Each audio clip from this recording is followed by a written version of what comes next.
Welcome back to the channel, everyone. I hope you're all doing well. We got a huge video today. We're going to do some more Oscar predictions for the upcoming 2024 Oscars. This is going to be, the end of year update for you guys, the end of December, early January update. Whenever you are watching this, I'm recording this right before Christmas, so Merry Christmas to you guys if it is Christmas.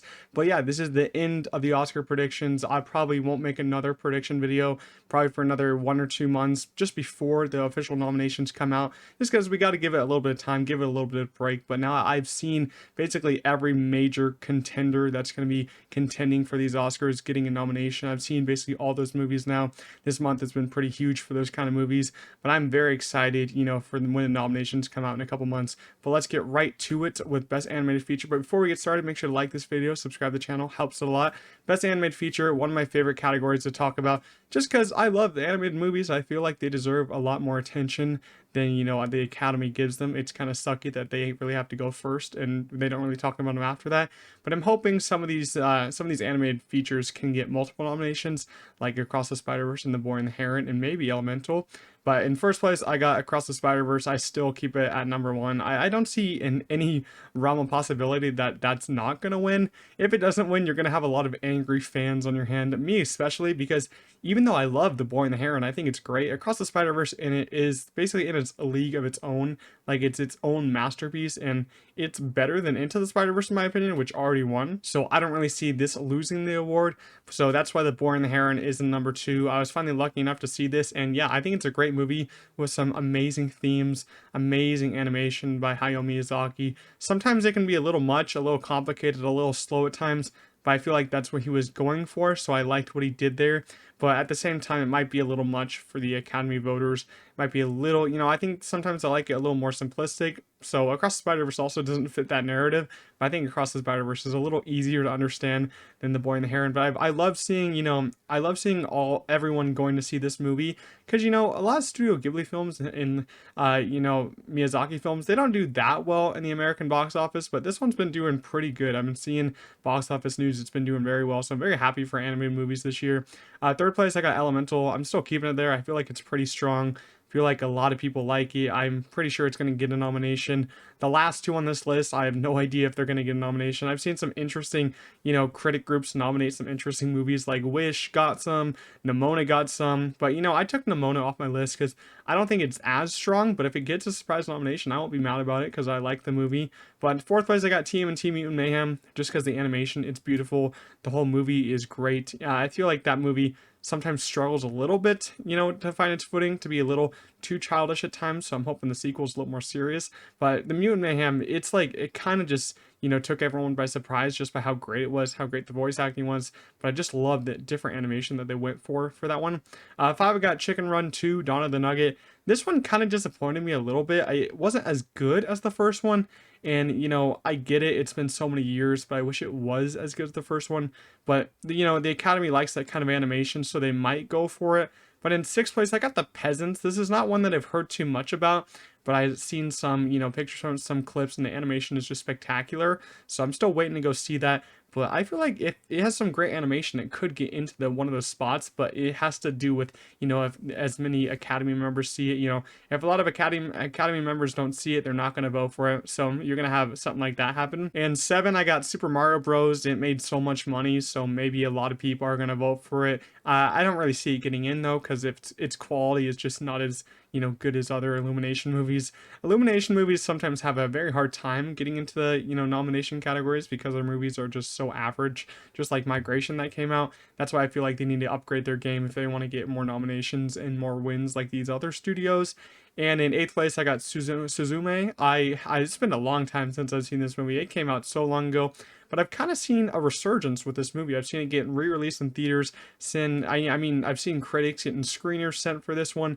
So, I could see it go up even more, and I could see a surprise nomination for this one on, nomination morning. It would be really cool to see it, because I think it's great. Sometimes it, goes off the rails a little bit. I don't think it's as high as Your Name for this director. I feel like it could have been a bit better with its themes that they chose, but I feel like there could be a resurgence here for that. I'd be actually, good if it got a nomination, because as I said, I think it's great. I think it's like the fourth best animated movie of the year for me, but I'm really just set on Spider-Verse winning that award right now. I don't think anything's going to change.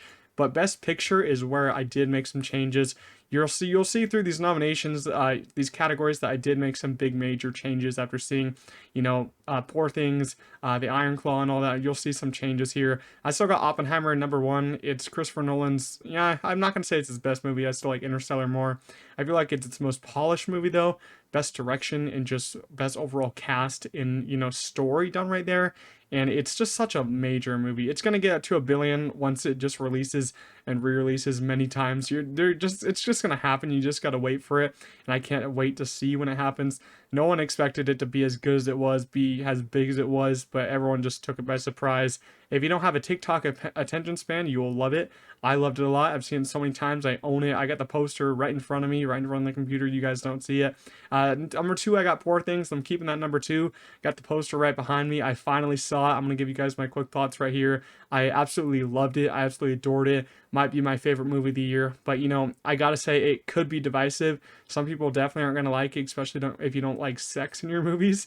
I'm sorry to say, but that's just the hard truth. Some people are just a little bit mad about that, but it is so stylistic, so creative, and just so artsy that I feel like the Academy has to love it. At least certain branches of the Academy will love it. Feels like an A24 film at time, but it just feels so much like a Yorgos film also at the same time. And I think that this is Yorgos Lanthimos' best film. The Favorite was his other best film, which got many nominations. Poor Things is going to rack up so many nominations, like you'll see in this video. I got in so many categories. But yeah, I just see it's like a two-horse race right now with Oppenheimer and Poor Things.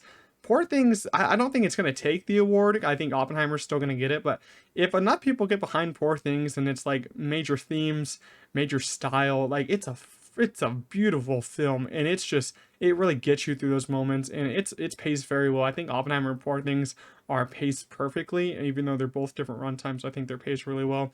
Three, I got the Killers of the Flower Moon. Of course, I got this on number three still. Martin Scorsese did a great job with this one. I'm kind of leaning off of it just a little bit because I look back at it and I'm like, that was so dense. I can't really watch it again. I mean, I'll watch it one more time when it goes on Apple. But at the same time, I don't see myself going back to this one as much as, the other Martin Scorsese films, just because how tragic and dense it is. I mean, it's a very long movie, 3.5 hours, but it's good. It's paced very well. I love the performances, love the story, love how Scorsese tells it. But I just don't see it beating those top two spots. The holdovers, though, at four, I could see that rising, going higher because you've seen, the critics groups, they've been voting for this one hardcore. It's won some big Best Picture awards in critic groups, and it's a very feel-good movie for Christmas, going on Peacock at the end of the month, so go watch it if you haven't. It's amazing. It has great performances by everyone. It has that just grainy film style from back in the day, and I love the direction from Alexander Payne. Love the whole story. Very emotional, very moving, paced very well, and I just feel like it could even go higher at this time. And five, I got Barbie. This one's been getting a lot of love. It's expected. Barbie's going to get a lot of love. If you hate it, you just got to deal with it on nomination morning. It's going to get many nominations.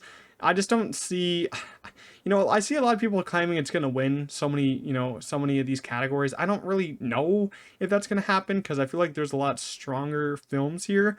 I think Barbie is an amazing film, but I don't think it's as strong as the ones above it. I think the ones above it are all better than that movie just because of, I feel like Barbie, I do love the movie, but it's when they're in the real world where it just loses its footing just a little bit, and it just takes me out of the movie every time I rewatch it because I just want to get back to Barbie Land. If it was just in Barbie Land, I feel like you could have had a perfect movie in there. I feel like you could have had so many wins in there, but I don't know. I feel like so many Academy members aren't going to like that real world stuff either. I feel like it just takes you out just a tiny bit, so that's why I'm just going to keep it right in the middle. But it's a very strong contender. It made over $1 billion.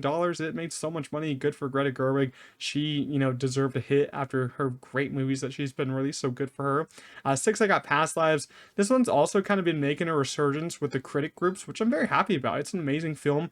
Not the best A24 film this year for me after the Iron Claw. I will say that Iron Claw is the best A24 movie of the year in my opinion, but Past Lives has been getting terrific reviews. I'm just worried that it's not going to get, a lot of nominations. I think that it's locked for Best Picture at least, but that's Best Picture and Best Original Screenplay, I will say it's locked for. It actually got snubbed for the shortlist on Best Score, which is surprising because the score I think is some of the best parts of that movie. I think the score is like almost the second best part of the movie, except the performance is the first best. But the score, I can't believe it got snubbed for a shortlist. I was just stunned by that one, but Past Lives, I see it's easily getting a nomination. American Fiction, I feel like that's, easily rising so high. I was able to see this one at a mystery screening for Regal, and I absolutely love this movie. It's almost the funniest movie of the year, and its script is so good, so sharp. It's a witty, dark comedy, and it doesn't take itself seriously at other times, but it does take itself seriously, in the points that it has to. It's a very emotional movie at some points with these characters that you do learn to care about a lot. And I really just love Jeffrey Wright in this, and the direction here was also great. So I feel like a lot of critics are going to end up loving this. A lot of audiences are going to end up loving this when it officially comes out. And Maestro, I brought down a couple spots to 8 just because I saw it. I think it's very good, but I don't think it's as great as I imagined it to be. And that's kind of disappointing because it's not as good as A Star Is Born, but I feel like the direction is better than A Star Is Born. It's just the story and the pacing kind of lingered on for just a little bit for me. Some of the scenes just went on for a little long, but I do love the performances here. I mean, I've seen some people not entirely love it. That's why I brought it down a couple spots, but it's definitely going to get a nomination. And Anatomy of a Fall and The Zone of Interest are my 9 and 10. It's kind of crazy seeing 2 foreign films in there, but I do actually think they're both going to get in. I do think there could be a slight chance that one of them doesn't make it, and so that's going to be kind of disappointing, but I would love to see 2 of these come in. I haven't seen The Zone of Interest still because I don't know what, that release schedule is for that movie. Anatomy of Fall, though, is great. If you haven't seen it, I think it's hitting video on demand pretty soon. I actually really think that movie is very smart. Love the script there. But I'd love to see 2 foreign films get into Best Picture. That would be a dream come true. At number 11, I got The Color Purple. It's kind of slowing down. I mean, it's getting pretty good reviews, but it's just not as, high as I wanted it to be. But as I said, I could see one of the foreign films falling and The Color Purple getting in. May December at 12, also could see that getting in. A lot of these in the 11 to 15, I could see them just sneaking in there, getting a surprise nomination. But May December, it's getting a lot of actor love, a lot of script love. So I could see it getting into picture because a lot of people are loving it. It's a fantastic movie. I wish I was able to see it in theaters though. 13 Across the Spider-Verse, in a perfect world, this would get a nomination for Best Picture. But since a lot of Academy Award voters don't like animation and don't think it's respectable, then it's probably not going to get in, sadly, but it does deserve to get in. 14, I got Air. It's a wonderful movie with a great script, very funny. And 15, a new addition to this list is The Iron Claw. It surprised the hell out of me. It's an emotionally draining movie, which might hurt its chances, but its story that it's told was just so great, so sad. Performances are all great. Direction, their camera work. I was just blown away by that movie. I couldn't believe how well it was made. And yeah, it's my favorite A24 movie of the year. I think it's just so well made by everyone there. So that's my top 15. I still got Oppenheimer in number 1. Now we're on to Best Actress. A couple of changes have been made here. I still got Emma Stone in first place for this one. I was just, her performance, there's just no words to tell for how good her performance is in Poor Things. Simply it's the best performance of the year in my opinion. It's my favorite performance of the year. She basically has so many different personalities in this because she starts out as like a baby brain, then like a toddler, teenager, young adult, and then like full grown adult by the end. It's just an amazing character journey for her. And Emma Stone, we all know she's a great actress, but what she's doing in here, like her movements that she's doing, how she talks, her, eyes, her facial expressions, it's just so entertaining and so kind of breathtaking to watch at the same time. It's a very brave role for her to take because it could destroy her career if it just crashes and burns, but she has a lot of respect for Yorgos. They both just, do so well together, and I can't wait to see their next film that they're doing with each other. So I still have her at first place, and I will be really mad if she does lose because this is the best performance of the year and best actress of the year. A lot of people are saying Lily Gladstone, Killers of the Flower Moon. I mean, she's in my second spot, but she just doesn't feel as big of a lead as Emma Stone in Poor Things. I mean, I'm really glad that Lily Gladstone gave an amazing performance because she did, but the movie didn't do enough for her to be a lead. I feel like she could have been easily the lead of that movie if Martin Scorsese wrote her in that way, but the writing was for Leonardo DiCaprio's character to be written in that way, which kind of sucks because, I would love to see Lily Gladstone take the lead in that one, have a bigger role, but her role, it's decent enough, but I feel like it's just not big enough for lead actress.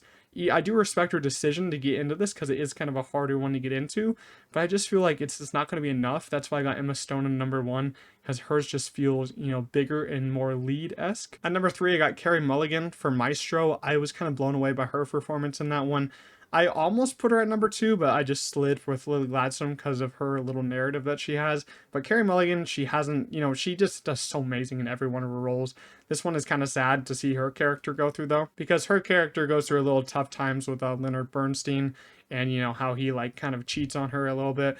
And but I just loved her performance a lot, just from the first scene that she's in. And just Carey Mulligan can really light up a room with her, just how she looks. She's very amazing. She's beautiful in this role, and I feel like I just loved her in that role. 4, I got Sandra Hüller. I haven't really switched her for Anatomy of a Fall.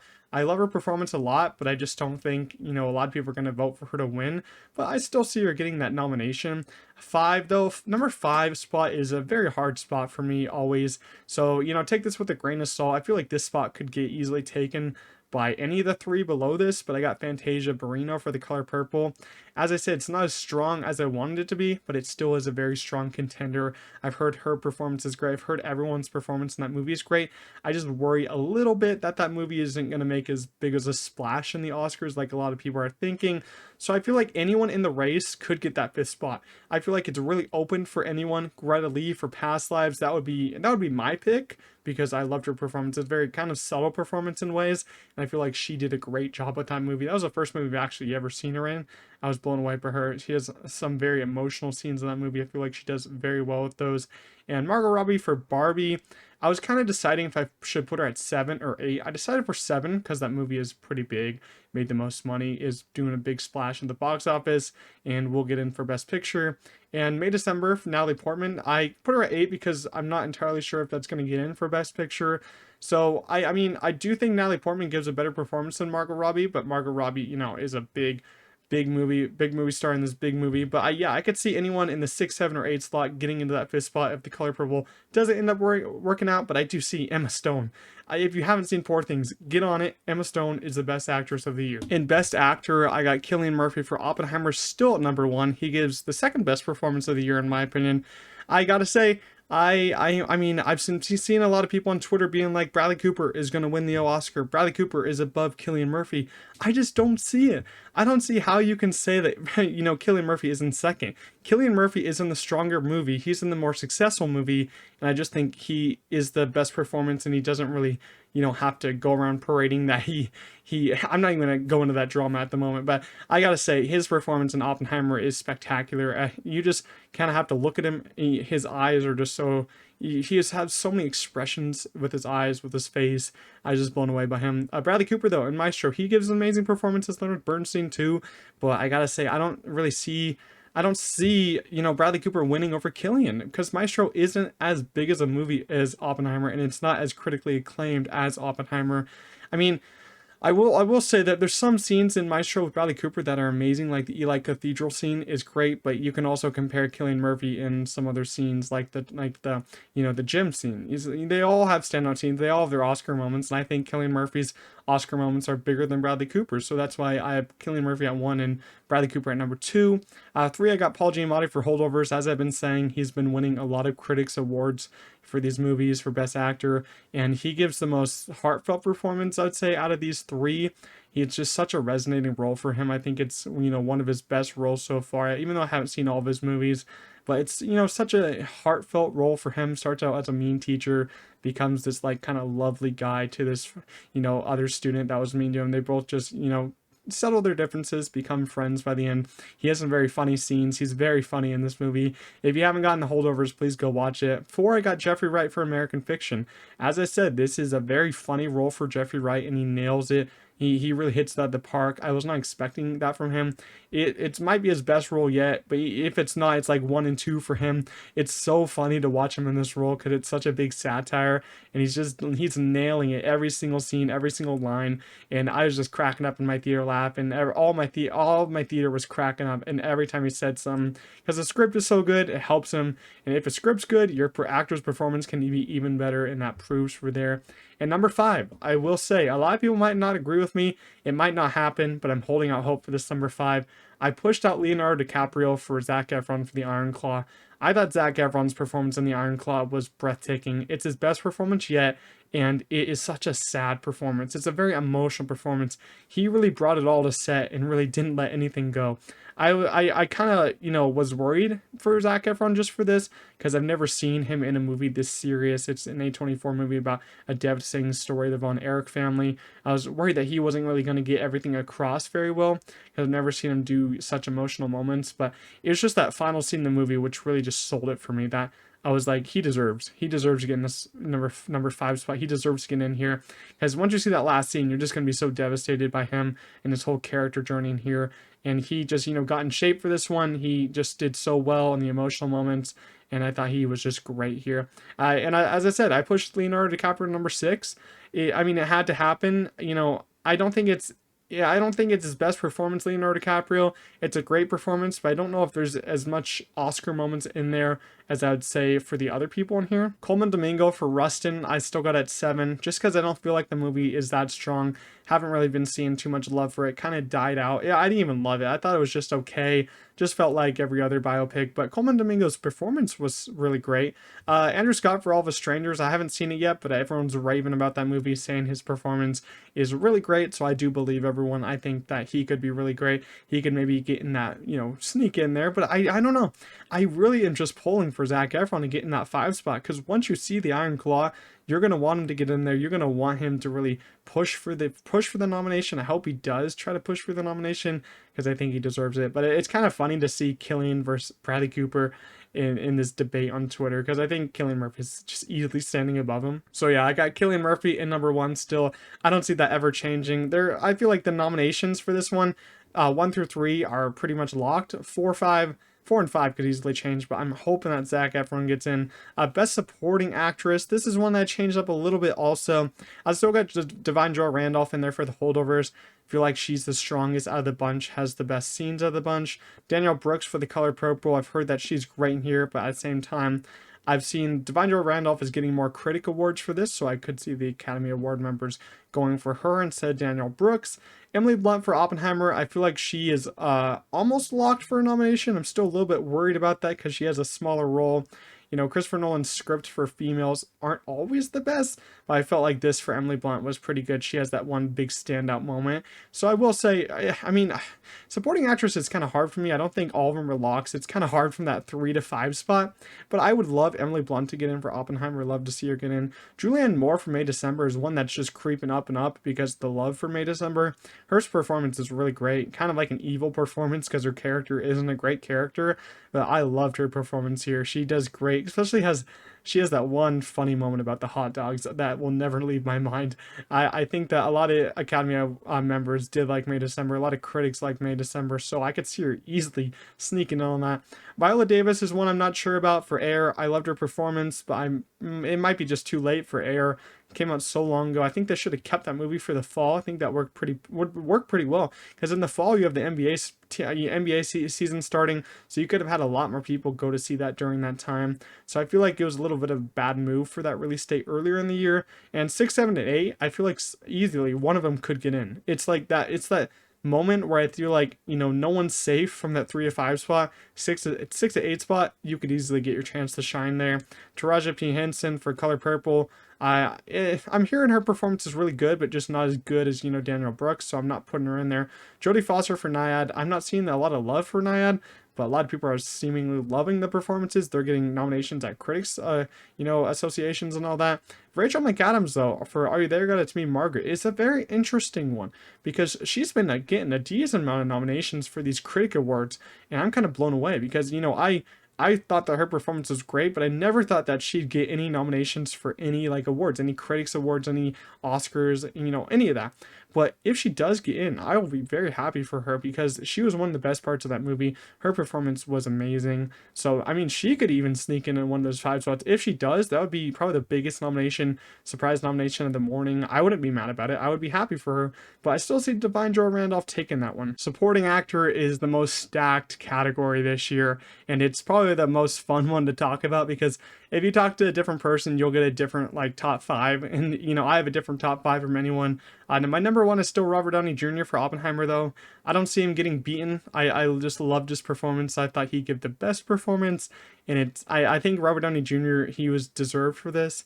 He doesn't really get that much award talk because he's been in so many Marvel movies nowadays, been in, a weird Doolittle movie, but he's finally back in, a big movie, big Oscar movie, and I'm happy for him. Happy if he gets the win. But Ryan Gosling at 2 could also get the win. Very comedic performance, just like Mark Ruffalo at 3. But I just love Ryan Gosling's performance. I think he does so well in comedy. I feel like he should just stick in comedy, especially if it's done by Greta Gerwig. He's just great. And he also has a big song, I'm Just Ken, so that could even help his award chances if, voters like that. So I could, it's a 1 and 2. Very, very close for them. Mark Ruffalo for Poor Things, though. He came up to number 3. He is spectacular in Poor Things. I think that's one of his best performances also, because he puts on this accent that is like, he's going like full blown on this 100%, even though it's like the fakest and worst accent I've ever heard in my life. It just makes the performance even better. It's such a witty performance, such a, diabolical performance. He kind of just seems like a, cartoony, like, kind of villain for him, and just how he delivers every line, how he just moves around, and just, his facial reactions are just hilarious. Like, look at this picture above me. His facial reaction is so hilarious. He's like so good in Poor Things. He kind of almost stole the show, but there's a part in the movie where he's not really in it too much, but when he's in it, he's really in it, and he's showing it. 4, I got Charles Melton for May December. He finally got into my top 5. He's just been getting so much love. Very happy for him, because he's been stuck in that Riverdale acting cycle for so long. He finally gets the major push that he needs to be an award caliber film. His performance is it's so heartbreaking at times, but I feel like he does a great job. It's such a subtle performance, I'd say, too.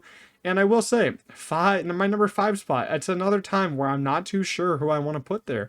I kept Robert De Niro in for Killers of the Flower Moon because it's Robert De Niro. A lot of people are just going to vote for him because of that. But it is a great performance. But I would have loved to see a little bit more out of this performance from him. It's just some scenes just aren't the best from him, but some scenes are really good from him. So it's kind of interesting there. If it were my personal opinion, I would probably put Willem Dafoe at 5 for Poor Things, because I feel like he is such a very human and heartfelt character in that movie. Even though he might look like a monster, there's just so much going on inside of him, and he has a lot of great scenes with Emma Stone in there and Rami Youssef. So I do think Robert De Niro will get a nomination, but I'd love to see a double nomination for Mark Ruffalo and Willem Dafoe for Poor Things. If Robert De Niro misses, that's fine. I don't think it's, up. I don't think it's one of his best performances, but he is great, so I'm still going to keep him at number 5. Dominic Sessa for The Holdovers. It's his first performance. It's an amazing performance, but I feel like he'll get another time to shine for that one. Sterling K. Brown for American Fiction. It's a very funny performance. I don't see him getting in. It's a smaller performance. He's not really in the film as much as the other people, so I'm going to keep him at 8. But Robert Downey Jr. stays at the top, but I'd love to see a double nomination for Poor Things. Best Director, this one I haven't made too many changes, so we might fly by this one just for a little bit. But I will say Christopher Nolan's still in first place. I hope he finally gets his first win as a director, because I don't think he's won for direction at all, which is just, it's a blasphemous that he's never won for Best Director. Martin Scorsese stays at number 2. The direction of that movie, had to work for it being 3.5 hours. You'd had to have good direction there, and there is some fantastic direction there. I was blown away by what he did. Yorgos Lanthimos, number 3 for Poor Things. His direction, I think, gets better every film. I think this one is more sophisticated for him, and looks the best. I feel like he knows where to put the camera, knows where to put the actors, knows what movements to be making to make this film flow, and it flowed so well. It's almost 2.5 hours, and it feels only like 2 hours. I really loved his direction here. I think Alexander Payne for The Holdovers could also get in, just because, the love for that movie is just so large. Alexander Payne, he's been having cancellations for bad things that he's done, but, I still think that he can get in. 5, Greta Gerwig. I feel like Greta Gerwig will end up getting in just because how big that movie is. I do love her direction. I feel like it works a lot. It's not as showy, but it's a nice direction. So I feel like that she could get in that 5th spot. I do see her getting in. And 6 for Jonathan Glazer. I did have him at 5, moved him down to 6 because, that's it's a film that I don't think a lot of people are gonna like. I've seen a lot of people love it. Some people hate it. It's a, one of those films that I feel like could be pretty divisive for the Academy, but I've heard the direction is great, so maybe it could get in for that. Justine Triet for Anatomy of a Fall, she gives great direction. Celine Song for Past Lives. A lot of great people looking in to get in that fifth spot, but I feel like my top five are pretty locked up at the moment. I don't know. I could see Alexander Payne missing, or Greta Gerwig, but at the same time, I feel like they all deserve to get in. So best adapted screenplay, I moved Poor Things up to number one, just because Poor Things, its book that it's adapted, from is a much more complex thing than Oppenheimer, and it's much harder to get right, I would say. And just every piece of dialogue in that movie just felt so smart, so well written, so well thought out. So I was really just, I kind of just thought that I liked it more than Oppenheimer because I was just, every single line I'm just like kind of entranced by. I'm like, oh my God, keep talking. I'm just loving the way you're speaking, loving the lines that you're saying. So I'll keep that at number one. Oppenheimer for number two. It's a great script. I don't think, Christopher Nolan has the best scripts of all time. I feel like he could get better on that front, but I'm not really going into his movie for like a great script. But his scripts are great. They're just not to amazing level that I want them to be. Killers of the Flower Moon, number three. Zone of Interest, number four. I've heard the script is great. American Fiction, I think, deserves to get in there for its just, funny and witty satire script that it does give. So I feel like that's why I moved American Fiction to five, because I feel like it's a great script. Six, I took out The Color Purple because, it's losing a lot of steam. I don't feel like that movie is a bit of a script movie in a sense. So yeah, I don't think that's going to get in. Seven, All of Us Strangers, I've heard it's great, has a great script. Eight, Spider-Verse, not going to get in. So I feel like the adapted screenplay is kind of locked up at the moment. It's that one and two spot that could switch around. But I still think Poor Things is the stronger script on there. Best original screenplay is where it gets a little more interesting.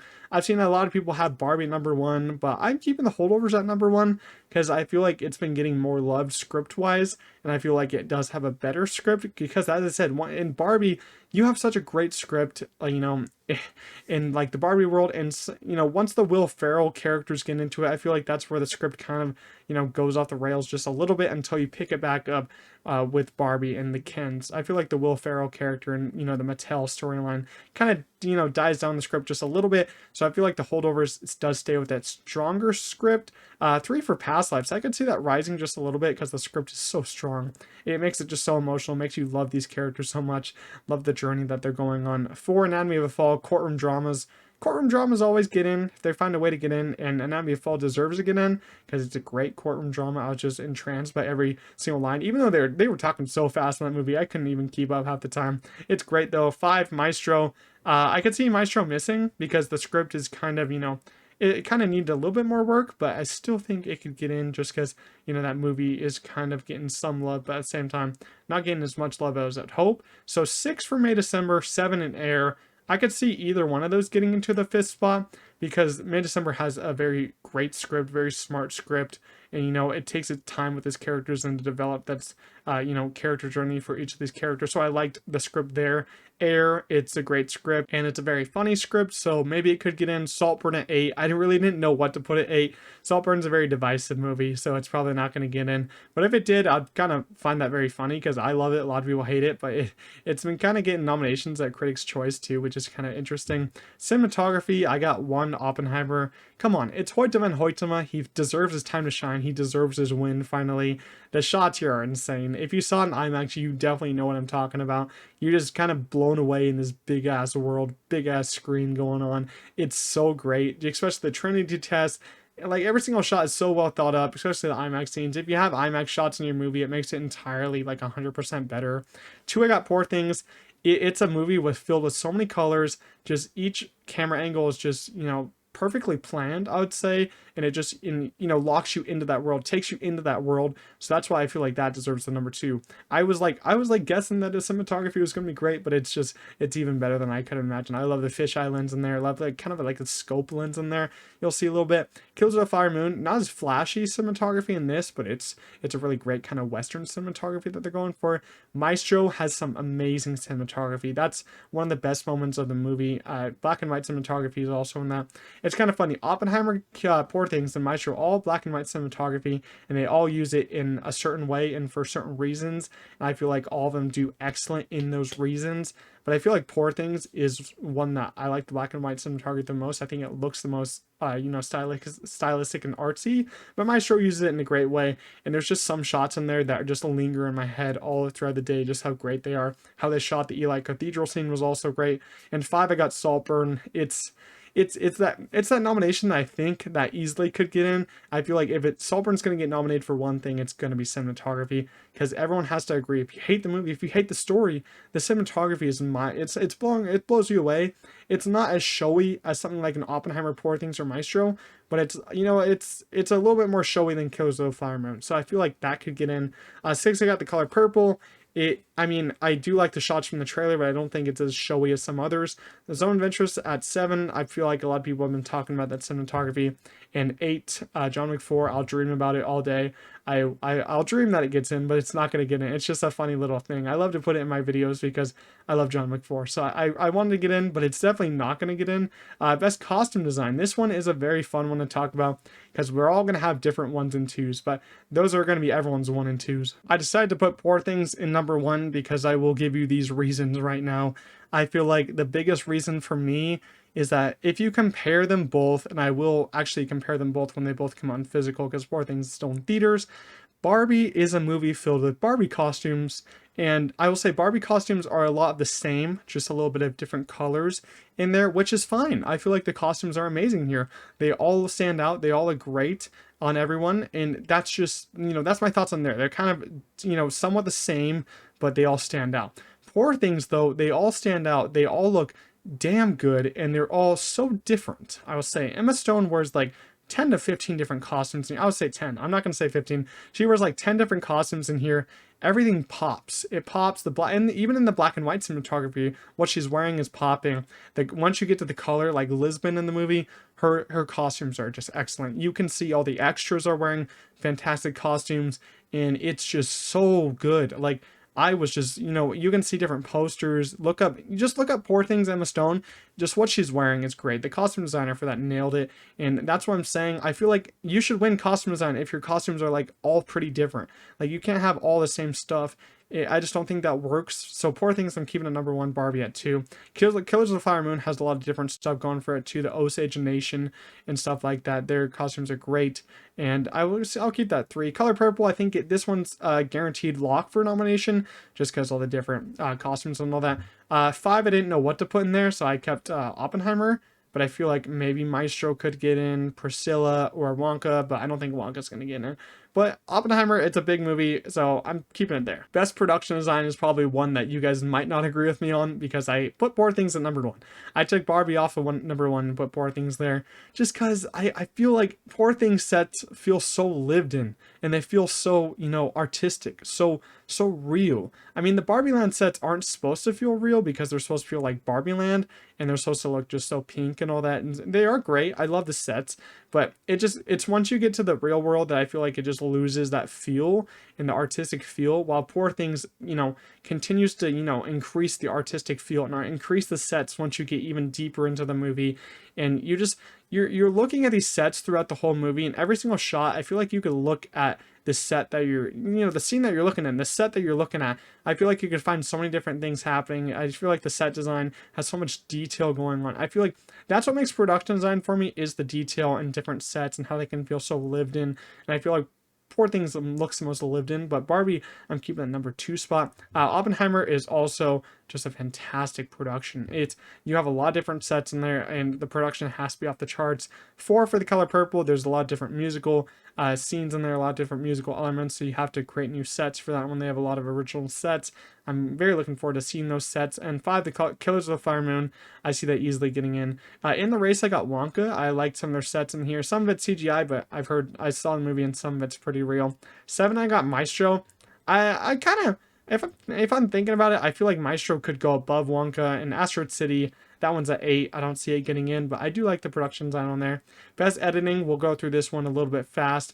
Oppenheimer and Killers of the Flower Moon fighting that for that number 1 spot. I would say Killers of the Flower Moon, I don't know, it could take it, but Oppenheimer I feel like is too big of a film, critically, to, you know, get that stripped from it, because Oppenheimer does have some fantastic editing, but Killers of the Flower Moon is basically also has fantastic editing. The editor on this does so well. But Poor Things at number 3, I was blown away by the editing in this too. The Holdovers has some great, you know, editing wipes in that, you know, the classic editing. Anatomy of Fall, courtroom dramas always have some fantastic editing. And in the race, I got American Fiction, Maestro, and Barbie. I feel like Barbie could end up rising, because I like the editing in that, but I feel like Oppenheimer is still going to take it. In best sound, I got Oppenheimer in first place. Just, you know, think of the movie, think of when you watched it, think of all the different sounds that take place, think of the Trinity test, think of the bomb just dropping. All that stuff is just, you know, keeping it in there at number 1. Killers of the Flower Moon, on the other hand, it's just fighting for that spot, because those are very technical movies, and Killers of the Flower Moon has some amazing sound, amazing editing, sound editing, and all that. Maestro also does, because of the amazing instruments that's going on there, amazing conducting that's going on there. It's a very, you know, sound-esque movie, I would say. Majority of it focuses on sound. And The Killer and Ferrari sitting in that number 4 and 5 spot. A lot of changes have been made to best sound, but I keep The Killer and Ferrari in there just because, you know, The Killer sounded very, it's a non-dialogue movie, I would say. Like, there's only like 20% dialogue in that. A lot of that movie is just sound. And Ferrari, it's a car movie, man. You're going to have a lot of different sounds in here, and it's just all going to be cars, and sound editing has to be great, and I think it will be great. And number 6, I got Mission Impossible, could creep in. 7, Barbie. 8, The Creator. I don't really see those creeping in at all. Maybe the Barbie stardom will get it in there, but I just don't see that happening. Best visual effects, I made a couple changes, because there's been a shock. Dungeons and Dragons wasn't shortlisted for visual effects, and I thought that's just kind of crazy, because I thought that had some of the best visual effects of the year. Sure, it's pretty minimal in some spots, but once you do see the visual effects and where they're put, you know, and you don't really see that in the beginning, and behind the scenes you can see it. It's cool how they did everything in that movie, and I kind of feel bad for the creators, because it's some of the best visual effects of the year, because it's so simplistic, but that's done in a great way. So I kind of feel bad that it didn't get shortlisted. But number 1, I moved up Guardians of the Galaxy Volume 3.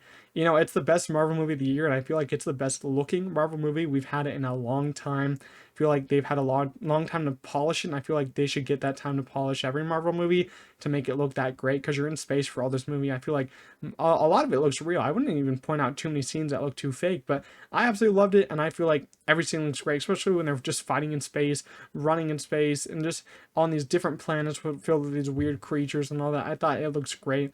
2, I got The Creator. It's you know, it's the more divisive film, but it is, you know, it is a very good looking film visual wise. 3, I got The Little Mermaid. It's a big visual movie, big visual effects movie, and I feel like for the most part, like in 80%, it's great. The visual effects are really polished in there. 4, I got Across the Spider-Verse, and 5, I got Poor Things. Poor Things actually had a lot more visual effects than I was expecting, so maybe it could get in there. It's kind of a very technical film, so I could see them putting it in there. But 6, I got Godzilla Minus One. I feel like Godzilla Minus One could also get in there, and if it gets in there, I'd be very happy for it, because the visual effects in Godzilla were outstanding. And supposedly it only had like a $10 to $15 million budget. Just crazy what they did with that budget and how they used it, because the visual effects are great. If you haven't seen Godzilla Minus One, it's a great film, like in my top 15 of the year. So I could see, you know, Godzilla getting in and Poor Things getting pushed out.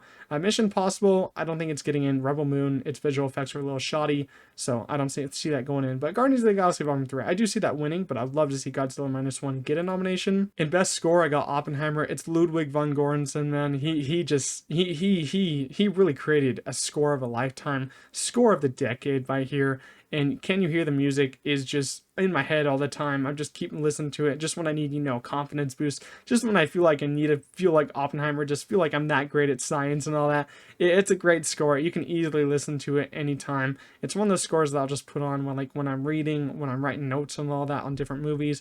It's fantastic. Across the Spider-Verse is also one of the best scores of the year. It's my second favorite, and Daniel Pemberton, he deserves all the love for this one, because he really just created such a unique score. I'd say this is the most unique score on this list. Poor Things should also take that, because Poor Things is also a very unique score. That's why I put it in number 3. It's not a score that I'll, you know, listen to a lot without the movie, because I feel like it needs to have the movie with it, so that kind of, you know, damages its chances of winning. But the uniqueness of the Across the Spider-Verse score and Poor Things score just makes me put him higher on this list and make me love him even more, because they're not scared of making, you know, weird scores for the weird instruments. I feel like if you can make a score stand out and be very unique. I feel like you deserve to be in one of those top spots. Kills of the Fire Moon has a great score, not as unique as those top ones. The Boy and the Heron, I was kind of tempted to move that to 4 because that's also a very unique score, and I love some of the tracks on that. I feel like some of the tracks are just great, outstanding for an already great movie. Some are very sad, but I would love. I'm not going to say it's going to happen 100%, but I would love to see 2 animated movies get into best score. That would be really cool. 6 in the race, I got Zone of Interest. I haven't heard the score, but I've heard it's pretty good. Elemental, I like the score a lot, so I'm going to keep it there. And Saltburn, the score is pretty good, but I'm doubt it's going to get in. That's why I got it at the 8th spot. But that number 5, this is kind of some of my favorite nominees right here. The score, those 5 spots, if that is our top 5 in nomination morning, that would be very, very cool because those scores are great. The last one we're going to end with is Best Original Song. I'm not very best at predicting this one because I'm not very, I don't remember too many songs. I know what got shortlisted. I'm just going to make it top 3 here. And I also didn't do documentary feature, international feature, or, the short films because I don't really get many of those where I live, so I haven't seen hardly any of them. So don't, ask me until they release on digital. I'll try to watch them, but I'm not going to do those categories because I'm not the best at predicting those. But original song, I got I'm Just Ken for Barbie. It's my number 1. I hope Ryan Gosling performs it. I hope he wins because, he deserves it. Just, no one would have expected him to have this song and be so popular as it is and him do so well. And I thought I thought it worked the best in the movie. And I feel like if your song is in the movie and has a big scene in the movie and it means something for the movie, I feel like it deserves to get that spot. And if you have an actor singing it in the movie, it makes the scene even better. And I feel like it increases the chances even better. What Was I Made For by Billie Eilish for Barbie? She's singing it over, you hear it over a certain scene. I just don't feel like it's not as big as, a concert moment as I'm Just Ken. That's a big moment in the movie. That's like every Ken is just dancing, singing along. It's a big dance number. I feel like a dance number means more here. What Was I Made For? It's a good song, but it's not, as big of a song in a moment as I'm Just Ken. And Keep It Moving from The Color Purple. I've actually heard this one. It's a very great song. I love it a lot. And I'm pretty sure that it will get in. This is my top 3. I'm Just Ken. I'm pretty sure it's going to win. So those are my Oscar predictions for the end of the year, December/January. So yeah, this is my last Oscar prediction video until we get closer to that nomination morning. I'll do a video before nomination morning, do a video after nomination morning, once we get closer to that. But leave your predictions down below in the comments. I want to talk to you guys about this. I want to know all your predictions. Know what was your favorite movie of the year? What movie do you think will get the most nominations? Let me know down in the comments. But make sure you leave a like on this video, subscribe to the channel. We're on the road to 500 subscribers, and I'll see you guys in the next one. Peace out.